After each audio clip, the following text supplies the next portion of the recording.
Hello, my dear students. Welcome back to your social science class, class 8th. Yesterday we started reading chapter number 5 of geography, agriculture. We read about the introduction of the chapter, definition of agriculture, importance of agriculture, factors affecting agriculture, and types of agriculture.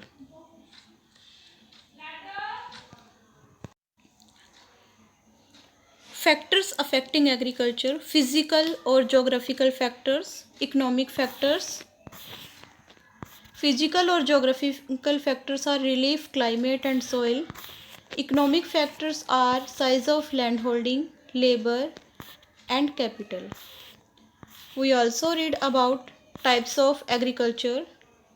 There are two types of agriculture: subsistence agriculture and commercial agriculture.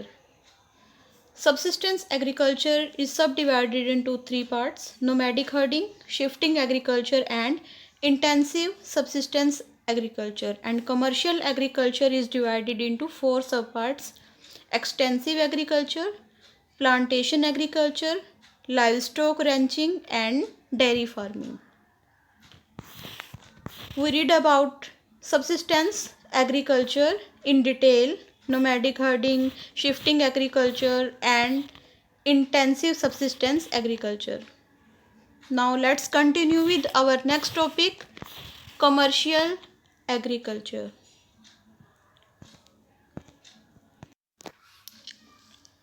Commercial agriculture is typically done on a very large scale with the purpose of selling the produce in the market to make profits. Commercial agriculture बहुत बड़े scale पर की जाती है, market में products को cell करने के पर्पज़ से की जाती है और प्रॉफिट कमाने के पर्पज़ से की जाती है।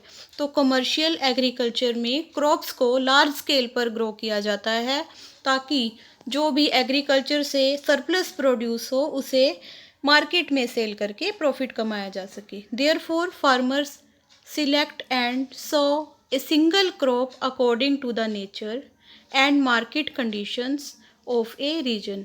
इसी कारण से फार्मर्स एक सिंगल क्रॉप ग्रो करते हैं जोग्राफिकल कंडीशंस के अकॉर्डिंग, नेचुरल कंडीशंस के अकॉर्डिंग और मार्केट कंडीशंस के अकॉर्डिंग। किसी रीजन की जैसी मार्केट कंडीशंस होती हैं या जोग्राफिकल कंडीशंस होती हैं उसके अकॉर्डिंग फार्मर्स एक क्रॉप सिलेक्ट करते हैं और उसी सिंगल क्रॉप को वो लार्ज स्केल पर ग्रो करते हैं। It is a specialized form of agriculture which is practiced on very large size farms. यह स्पेशलाइज्ड फॉर्म ऑफ एग्रीकल्चर है जिसे बहुत बड़े बड़े खेतों में किया जाता है। It is also called crop specialisation. इसे क्रॉप स्पेशलाइजेशन भी कहा जाता है। जब एक ही स्पेशल क्रॉप को लार्ज स्केल पे बड़े सारे फार्म में ग्रो किया जाता है तो उसे क्रॉप स्पेशलाइजेशन कहा जाता है। This type of agriculture broadly divided into extensive agriculture, plantation agriculture, livestock wrenching and dairy farming. इस तरह की एग्रीकल्चर को फोर पार्ट्स में डिवाइड किया जाता है: extensive agriculture, plantation agriculture, livestock ranching means पशुपालन और डेयरी फार्मिंग। सबसे पहले हम पढ़ेंगे एक्सटेंसिव एग्रीकल्चर।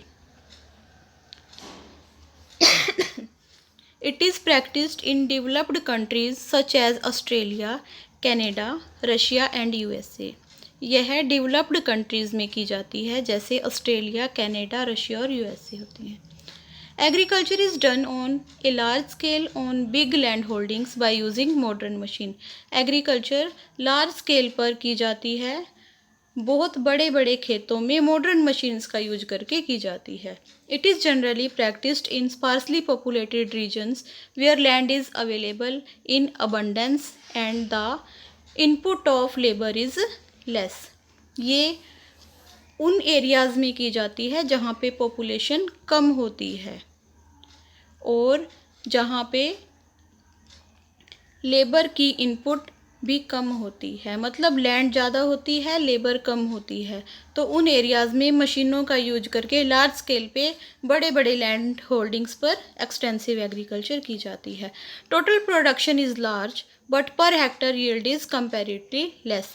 टोटल प्रोडक्शन अधिक होता है पर उसके कंपैरिजन में पर हेक्टेयर यील्ड होती है जो वो कम होती है। Farmers mostly raise 1 or 2 crops a year for making marketing. Farmers 1 या 2 फसलें ग्रो करते हैं मार्केट में सेल करने के लिए। Corn, oats, wheat and oil seeds are the main crops of extensive agriculture. Extensive agriculture की मेन क्रॉप्स हैं कॉर्न, ओट, व्हीट और oil seeds. Proper storage facilities are required to store the yield. उस फसल को store करने के लिए proper storage facilities की ज़रूरत होती है।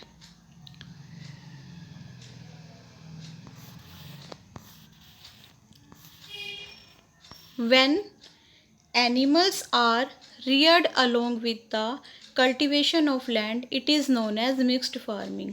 जब कल्टीवेशन ऑफ लैंड के साथ साथ एनिमल्स को भी रियर किया जाता है, मतलब पशुपालन भी किया जाता है, तो उसे मिक्स्ड फार्मिंग कहते हैं। Both food crops and fodders are cultivated. Food crop और फोडर होता है फूड फॉर एनिमल, दोनों फसलें ग्रो की जाती हैं, तो वो मिक्स्ड फार्मिंग में की जाती हैं। This gives a boost to the income of the farmers. इससे क्या होता है, फार्मर्स की इनकम इंक्रीज हो जाती है। It is common in Argentina, eastern USA, New Zealand, south Africa, south east Asia including India, south east Australia and western Europe. तो in places पे ये मिक्स्ड फार्मिंग कॉमन है।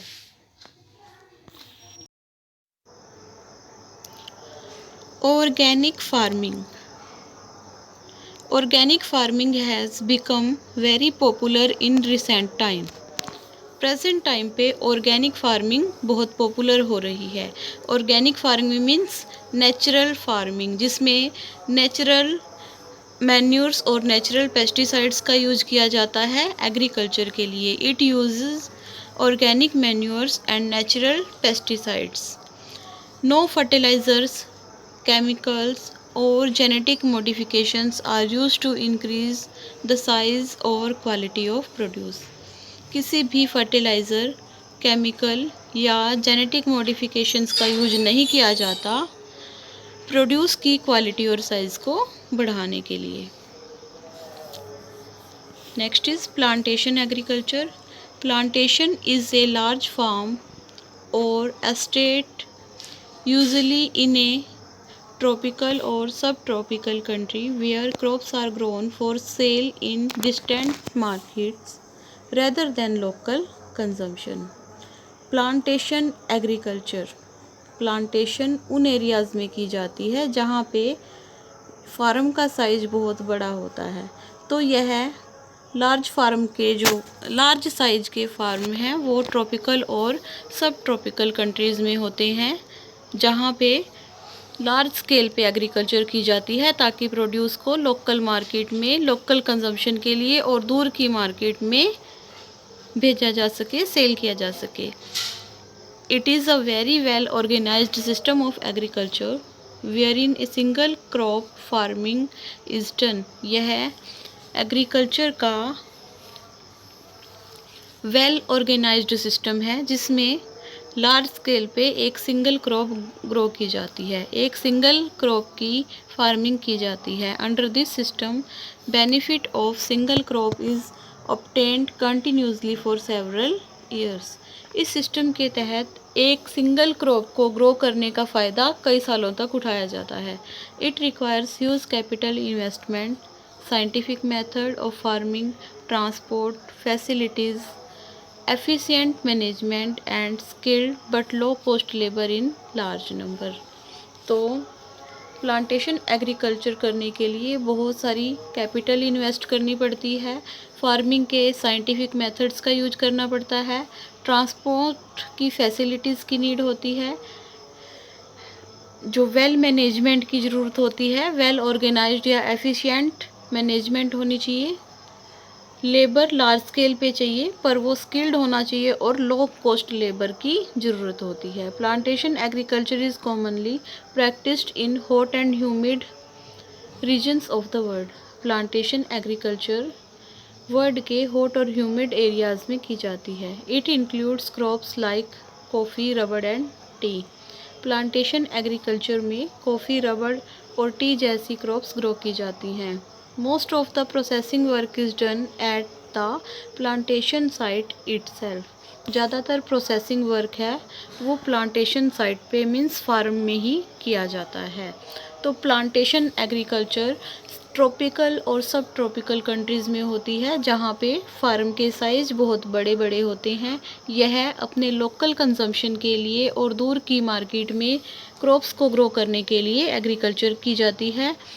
यह एग्रीकल्चर का वेल ऑर्गेनाइज्ड सिस्टम होता है, जहाँ पे एक सिंगल क्रॉप कई सालों तक उगाई जाती है। इसके लिए अधिक कैपिटल इन्वेस्टमेंट की, साइंटिफिक मेथड की और ट्रांसपोर्ट फैसिलिटीज़ की ज़रूरत होती है। इसके अलावा एफिशिएंट मैनेजमेंट भी होनी चाहिए और skilled but low cost labour भी लार्ज नंबर्स में चाहिए होता है।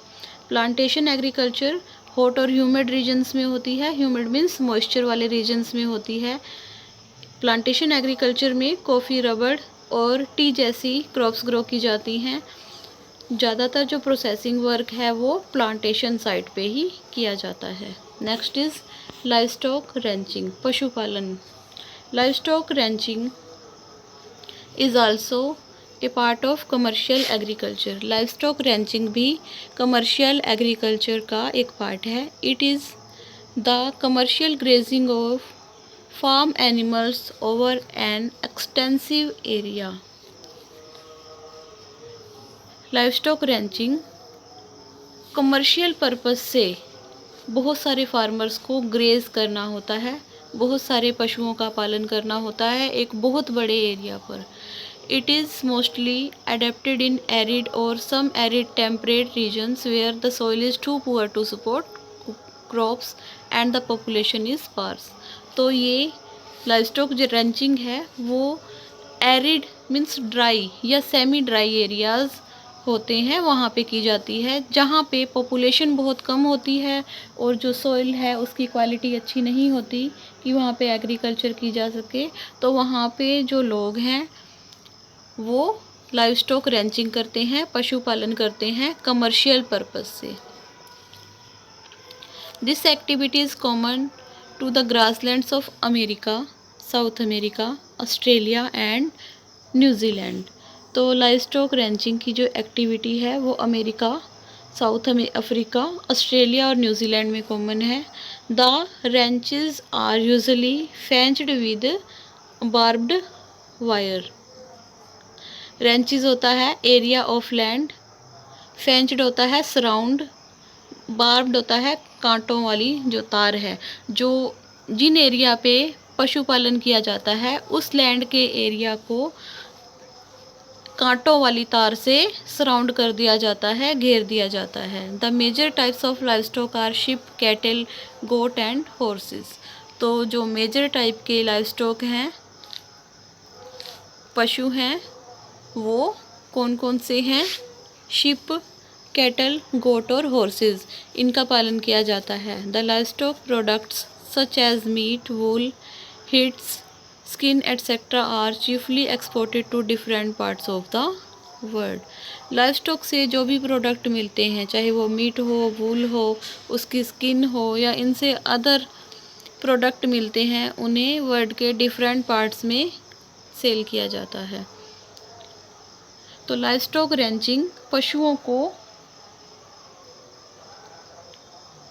लार्ज स्केल पर ग्रेस करना और उनकी लुक आफ्टर करना कमर्शियल पर्पस से।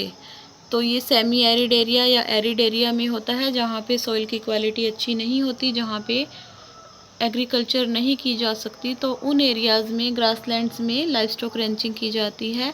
रैंचेस का मीन्स होता है एरिया ऑफ लैंड, फेंच्ड होता है सराउंड करना, बार्ब्ड होता है थ्रोनी या कांटेदार वायर। तो लाइवस्टॉक रैंचिंग के लिए जिस एरिया पे पशुओं को रखना होता है उस पीस ऑफ लैंड को कांटेदार वायर से सराउंड कर दिया जाता है, तो उन्हें मीट, वूल, हिट, स्किन एट्सेट्रा के लिए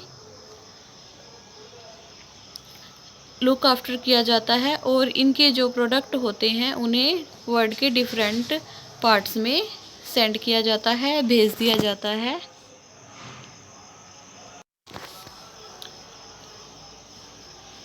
हिट्स होता है बेटा स्किन या उनकी जो बोन्स होती हैं। Fourth is dairy farming. It is a specialised form of agriculture for the large scale production of milk. Dairy farming यह एग्रीकल्चर की स्पेशलाइज्ड फॉर्म होती है जिसमें मिल्क का लार्ज स्केल पर प्रोडक्शन किया जाता है। It is a labour intensive activity. इस एक्टिविटी के लिए बहुत ज़्यादा लेबर की ज़रूरत होती है। World wide India is the largest milk producer and New Zealand is the largest cow milk exporter. तो पूरे वर्ल्ड में इंडिया लार्जेस्ट मिल्क प्रोड्यूसर है, सबसे अधिक मिल्क इंडिया में प्रोड्यूस किया जाता है। और जबकि New Zealand largest cow milk exported है। न्यूजीलैंड एक ऐसी कंट्री है जो सबसे अधिक काउ मिल्क को एक्सपोर्ट करती है, अदर कंट्रीज़ में भेजती है।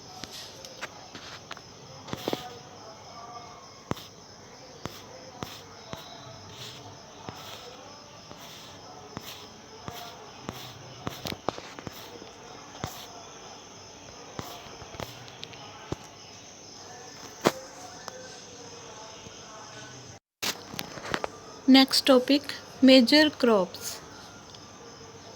एग्रीकल्चर की जो मेजर क्रॉप्स है उन्हें थ्री ग्रुप्स में डिवाइड किया गया है, cereals, fibre crops and beverage crops. अब हम इनके बारे में डिटेल में पढ़ेंगे। सीरियल्स, अनाज कौन कौन से हैं? राइस, व्हीट, मेज एंड मिलेट।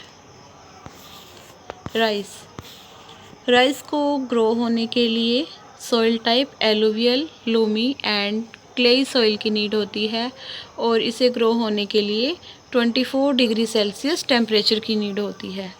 राइस को ग्रो होने के लिए जो रेनफॉल है वो अबव 100 सेंटीमीटर होनी चाहिए। Areas, deltas, river valleys, coastal plains and terraced fields in mountainous regions are the main areas of rice crop. Rice producing areas in the world में राइस कहाँ कहाँ पे प्रोड्यूस किया जाता है? सबसे अधिक राइस चाइना, उसके बाद India, Indonesia, Bangladesh, Vietnam, Thailand, Myanmar और जापान में ग्रो किया जाता है।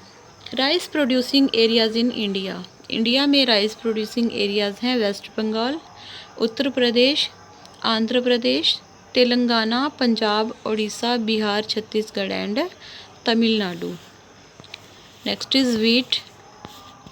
व्हीट को ग्रो होने के लिए जो सॉइल टाइप है वो लोमी सॉइल होनी चाहिए। टेम्परेचर, व्हीट को ग्रो होने के लिए टेम्परेचर 10 डिग्री से 15 डिग्री सेल्सियस होना चाहिए सोइंग के टाइम पे, फसल को बोते समय। और क्रॉप को हार्वेस्ट करते समय जो टेम्परेचर है वो 20 से 25 डिग्री सेल्सियस तक होना चाहिए। रेनफॉल, व्हीट के लिए जो रेनफॉल है वो 75 से 100 सेंटीमीटर तक होनी चाहिए। Areas, mid latitudinal and dry सब ट्रॉपिकल रीजन्स होते हैं, वो व्हीट ग्रो करने के लिए सूटेबल एरियाज़ होते हैं। Wheat producing areas in the world में व्हीट कहाँ पे ग्रो की जाती है? China, India, Russia, USA, France, Canada, Germany, Pakistan, Australia and Ukraine में व्हीट ग्रो की जाती है। Wheat producing areas in India में व्हीट कहाँ पे प्रोड्यूस की जाती है? सबसे अधिक उत्तर प्रदेश, उसके बाद पंजाब, मध्य प्रदेश, हरियाणा, राजस्थान, बिहार, गुजरात एंड महाराष्ट्र। ये मेन एरियाज़ हैं जहाँ पे व्हीट प्रोड्यूस की जाती है। नेक्स्ट इज़ मेज। Areas of well drained alluvial soil. मेज़ को ग्रो होने के लिए, मेज़ होता है बेटा मक्का जिसे कॉर्न भी कहा जाता है, तो मेज़ को ग्रो होने के लिए अच्छी तरह से सूखा हुआ एरिया होना चाहिए जहाँ पे सॉइल एलुवियल टाइप की हो। टेम्परेचर 21 से 27 डिग्री सेल्सियस तक टेम्परेचर होना चाहिए। रेनफॉल 50 से 100 सेंटीमीटर तक की रेनफॉल होनी चाहिए। एरियाज़ इन द वर्ल्ड में सबसे अधिक मेज़ USA, China, Brazil, India, Argentina, Ukraine, Mexico, Indonesia, France और साउथ अफ्रीका हैं। एरियाज़ इन द इंडिया में कौन कौन से एरियाज़ हैं जहाँ पे मेज़ ग्रो की जाती है? Madhya Pradesh, Andhra Pradesh, Telangana, Karnataka, Rajasthan and Uttar Pradesh. Next is millets, जिसे कहते हैं बाजरा। Soil type poor quality soil. Millet को ग्रो होने के लिए पुअर क्वालिटी की सॉइल होनी चाहिए। यह अच्छी क्वालिटी की सॉइल पर भी हो जाता है, पर इसकी क्वालिटी यह है कि यह जो पुअर क्वालिटी की सॉइल है वहाँ पर भी हो जाता है। इसको ग्रो होने के लिए 18 से 32 डिग्री सेल्सियस तक का टेम्परेचर चाहिए। रेनफॉल मिलेट के लिए जो रेनफॉल है वो 30 to 75 सेंटीमीटर तक होनी चाहिए। Areas in the world India, Nigeria, Niger, China, Mali, Burkina Faso, Sudan और इथोपिया में मिलेट ग्रो किया जाता है। एरियाज़ इन इंडिया में जो मिलेट्स को ज्वार और बाजरा और रागी में डिवाइड किया गया है। तो सबसे पहले है ज्वार कहाँ से ग्रो की जाती है? महाराष्ट्र, कर्नाटका, मध्य प्रदेश, आंध्र प्रदेश एंड तेलंगाना।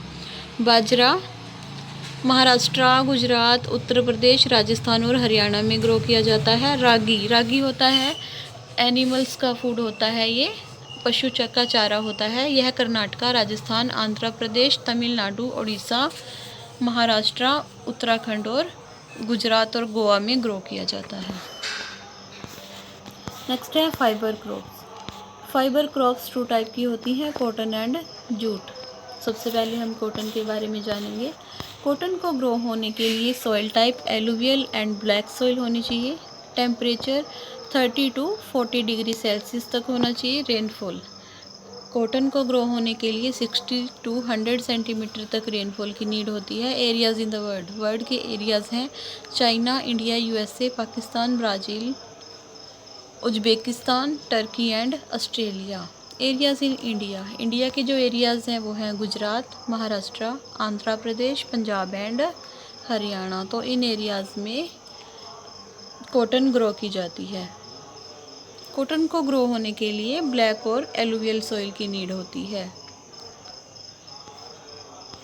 नेक्स्ट है jute soil type alluvial soil found in river delta. Jute को ग्रो होने के लिए एलुवियल सॉइल की नीड होती है जो डेल्टाज में पाई जाती है। Temperature more than 25 degree Celsius. Jute को ग्रो होने के लिए टेम्परेचर 25 डिग्री सेल्सियस से अधिक होना चाहिए। Rainfall more than 150 centimetre. जो रेनफॉल है 150 सेंटीमीटर से अधिक हो। एरियाज़ इन द वर्ल्ड में कौन कौन से एरियाज़ हैं? India, Bangladesh, China, Ivory Coast, Thailand, Myanmar and Brazil. Area in India में जूट कहाँ पे ग्रो होती है? वेस्ट बंगाल, असम, बिहार, मेघालय और उड़ीसा में। Now beverage crops tea and coffee.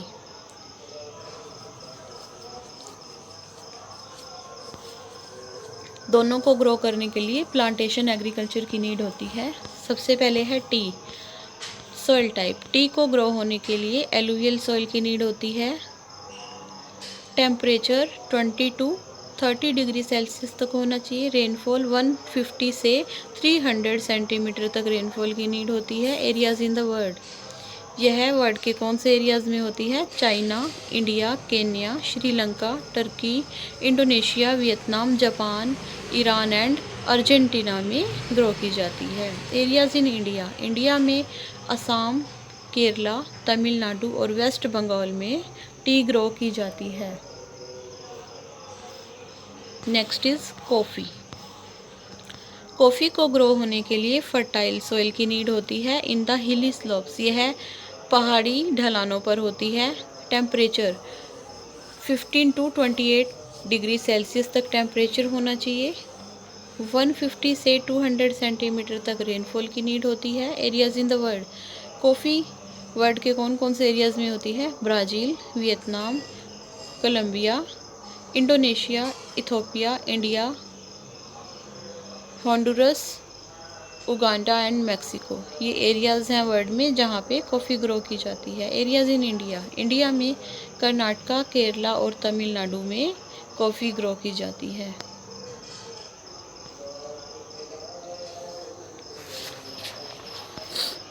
These were major crops of agriculture.